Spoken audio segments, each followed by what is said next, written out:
এসে পৌঁছে আর কিছু বুঝি আর না বুঝি একটা জিনিস খুব ভালো করে বুঝেছি যে যখন তোমার জীবনে অর্থের অভাব আসবে বা তুমি হয়তো অন্য কাউকে হেল্প করার বা তাদের সেই ফ্যাসিলিটিটা দিতে পারবে না যেটা তুমি এতদিন দিয়ে এসছো, ঠিক সে সময় তুমি মানুষের আসল পরিচয়টা বুঝতে পারবে।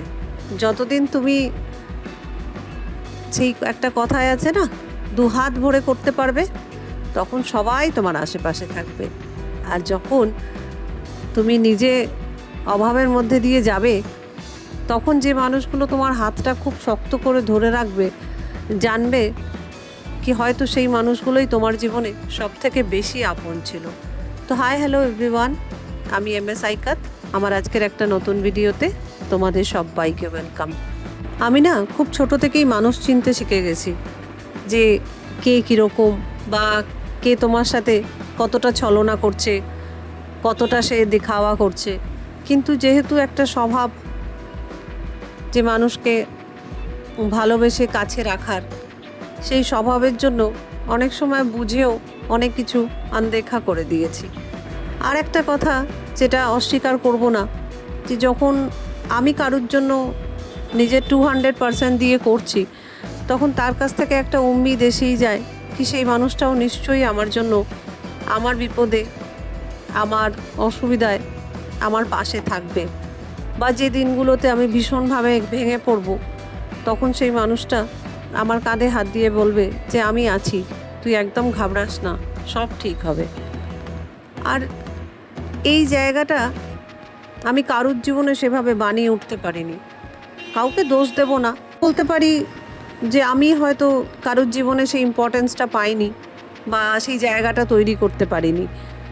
কারণ কাউকে দোষ দিয়ে নিজেকে ঠিক প্রমাণ করা, ওসব আমার দ্বারা সত্যিই হয় না।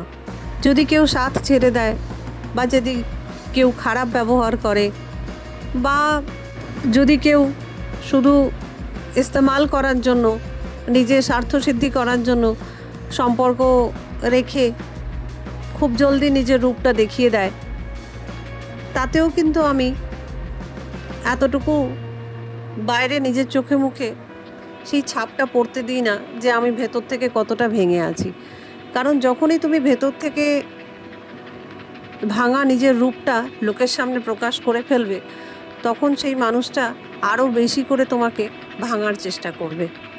তাই আমার মনে হয় জীবনে যেই রকম পরিস্থিতি আসুক না কেন, নিজেকে খুশি রাখা, নিজেকে ভালো রাখা, আর তার থেকেও বড় জিনিস একটা অভিনয় যে সব ঠিক আছে, সব ভালো আছে, আমি খুব ভালো আছি আর আমার কোনো ফারাক পড়েনি।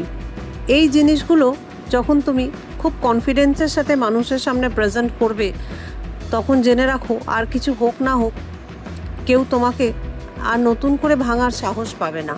আমি এমনই একটা মানুষ যে নিজে যেহেতু লয়াল থাকার চেষ্টা করি অন্য মানুষের জীবনে, ঠিক সেই কারণে আমি অন্যদেরও ভেবে নিই যে তারাও আমার প্রতি ভীষণ লয়াল।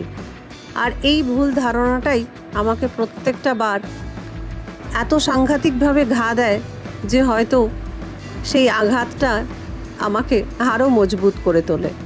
আজ শুধু এটুকুই জানি যে আমার জীবনে আছে তাকে অনেক থ্যাংক ইউ, আর যে জীবন থেকে চলে গেছে তাকেও অনেক থ্যাংক ইউ, কারণ সে অনেক কিছু শিখিয়ে গেছে, অনেক কিছু সে বুঝিয়ে গেছে। একটাই সিদ্ধান্ত মেনে চলি কি হ্যাঁ ভাই, তুমি ঠিক, আমি ভুল। বাকি যেটা সেটা তো ওপরওয়ালা জানেন। কিন্তু একটা জিনিস আমি প্রচণ্ড বিশ্বাস করি, সেটা হচ্ছে কর্মা। তুমি আমার সাথে যেটা করেছো সেটা কোনো না কোনোভাবে তোমার সাথে ঘুরে নিশ্চয়ই আসবে। আর সেই দিনটা দেখার জন্য হয়তো আমিও বেঁচে থাকব।